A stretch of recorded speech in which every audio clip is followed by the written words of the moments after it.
Pesach is a time that is specifically focused on what we do eat and what we don't eat. And it's more than just restrictions that we need to be aware of at this time. Many of my clients are very stressed about what they are going to feel full with over the next coming days. And this is something obviously that we address. But more deeply than this, there's a message that I want to send out to all of you today in order to give us an opportunity to focus with better clarity, especially on Seder night, as to what the intention is that we should have in our minds when we approach the Seder. We are taught that in the preparation to the Seder, we are meant to be cleaning our houses of chametz, or of anything that is puffed up. And we can compare this also to our egos, which are generally puffed up.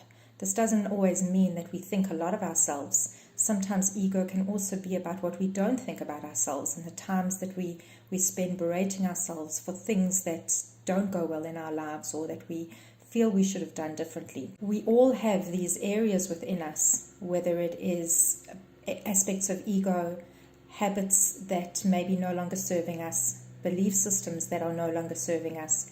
And in the lead up to Pesach, this is what we should be cleaning out of ourselves as much as the chametz that we are searching for in our own homes and getting rid of. This all brings us to the ability to come to the Seder in a way that is divested of perhaps these habits and belief systems, things that we are ready to shift and change in our own lives that tend to keep us enslaved. Part of the process that we are meant to be going through at the Seder is to be reliving what it was like to be enslaved in Egypt and to come out of that slave. So too in our own lives, we have aspects, again, whether they are habits, belief systems, things that keep us enslaved in our own mindsets. And this is a time of year where we have the ability to release our own shackles, our own bonds of enslavement, which keep us stuck in areas that are no longer working for us. So we come to the Seder with a better awareness of the areas that we want to work on, or even if we're not sure about them, having the intention that we are coming to the Seder wanting to work on these areas and be released from them and feel freed from them is already a good mindset to be in. When we come to the Seder, the ability that we have to be humble when we have divested ourselves of the chametz, of anything that is puffed up, allows us to go through the Seder night the same way that matzah is a very flat sheet of bread as opposed to one that has risen. It gives us the opportunity to come in like that flat sheet of matzah with no preconceived ideas and be able to start a process on Seder night that allows us to make shifts and changes in our own lives. Matzah is also known as the bread of emunah, the bread of faith.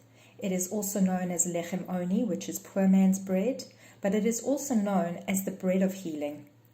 And this was a topic that I discussed over 2 shiurim that I gave in the last month.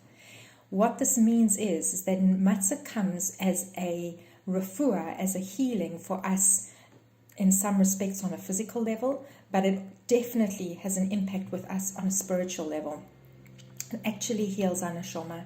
And we are taught that the only time in the Jewish calendar that eating is considered a mitzvah is on Seder night. So it is the time of year that we can really enjoy the food that we're eating, and what we are eating that allows it to be a mitzvah is the what represents the Korban Pesach that we can no longer eat, as well as maror, as well as matzah. So matzah is one of the holy aspects that we are eating at the Seder, which allows us to experience this moving from slavery to freedom and allowing for our own healing in the process. I read a beautiful vort over Shabbos from the Torah Tidbits, which the OU puts out, all about how the words that we speak at the Seder and how we go through the whole order of the Seder and everything that we say actually infuses the matzah with extra kedusha, that when we do end up eating it, it elevates us in our neshama as well. So I want you all to be able to take with you into Seder night, not that we're just doing these rituals for no reason at all or because we have to do them once a year, but there's actually a huge component to it that allows us to be able to, first of all, experience eating as a mitzvah.